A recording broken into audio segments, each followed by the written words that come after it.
Arriva lo sportello online del comune di Chioggia per segnalare i servizi della nuova linea 80 firmata Arriva Veneto. Lo ha annunciato l'assessore Daniele Stecco a margine dell'incontro avuto ieri in prefettura a Venezia per la procedura di raffrontamento sindacale relativa al passaggio di mano del trasporto pubblico tra Chioggia e il capoluogo.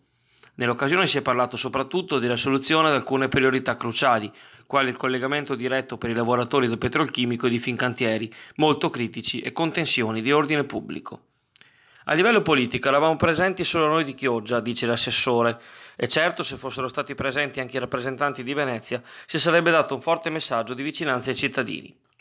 Fra i temi all'ordine del giorno anche il rafforzamento del collegamento con Mestre. Nelle prossime settimane ci sarà un tavolo tecnico per risolvere queste urgenze e il 10 luglio le parti sono state convocate di nuovo dal prefetto per valutare se un accordo è stato o meno raggiunto.